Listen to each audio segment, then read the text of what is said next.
Hey guys, welcome back, or welcome if this is your first time clicking on one of my videos. My name is Lynn and I am an urban gardener. I grow on about 2,000 square feet in my backyard. So in today's video, I'm going to talk about a book that really changed my gardening practice.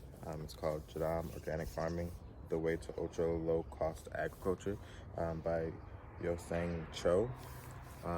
So this book really helped me develop inputs to put into my garden that were very cheap and came from things that I had already purchased anyway, like food scraps. I can make liquid fertilizer out of that, and it's all organic, which is the way I like to grow in my garden.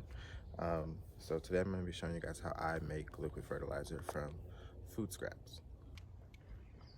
Okay, so in this bag I have some food scraps. I have a squash that I kind of just cut up because I don't think anyone planned on eating this. And then I have like carrots, top scraps. I think there's a banana peel in there, and like potato scraps and a couple of other things. But like anything in your kitchen that you would kind of chop off your fresh vegetables or peel some things that you won't be eating, you can use that to make a liquid fertilizer for your plants so nothing goes in the trash.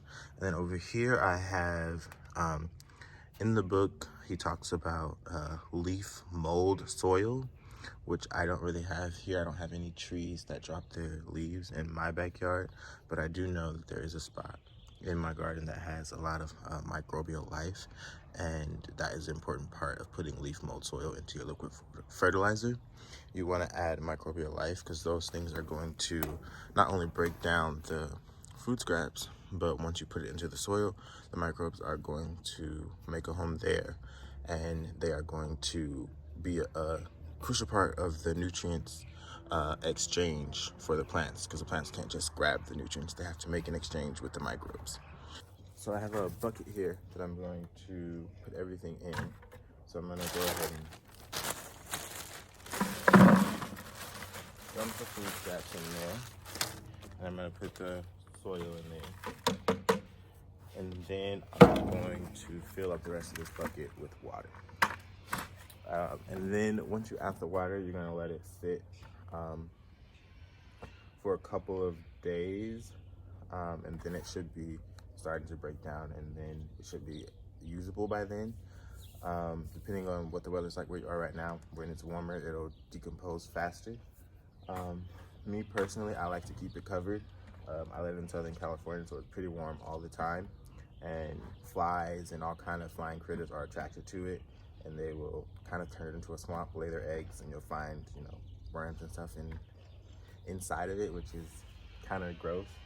So you can cover it with, I sometimes use cheesecloth, or I'll use like just a top. These come with tops if you buy them with tops.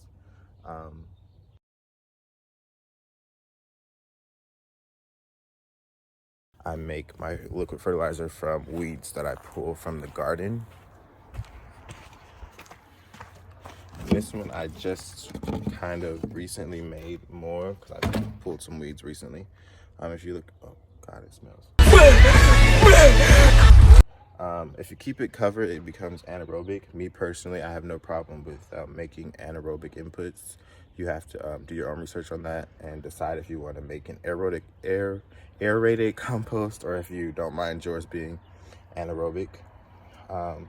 So basically, I just take all the weeds that I pull from my garden, because weeds are growing in your garden and they're stealing nutrients out of the soil that could be going to your plants. And the way to get that nutrients back is to kind of take them out, soak them in some water, decompose them, and get all of the nutrients back. And then you can just put it into your garden. So that's one cost-effective way to make inputs for your garden without going to the store and spending money on extra things that you've already paid for, and things that grow for free. You can easily turn into nutrients for your garden.